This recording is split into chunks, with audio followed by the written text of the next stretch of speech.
are being mixtures. So what is mixtures?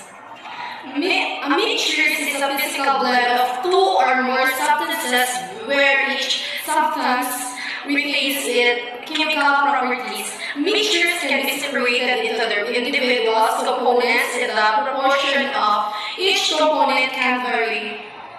The two types of mixtures is heterogeneous and homogeneous. Example of heterogeneous mixtures include salad, chocolate, chip cookies, oil and water, ice cubes and soda, and concrete.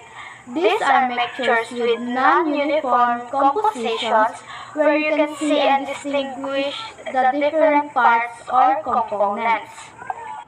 Example of homogeneous mixtures include salt, water, where salt is evenly dissolved in water, air are uniform mixtures of gases like nitrogen and oxygen, and steel an alloy of iron and carbon with a uniform composition.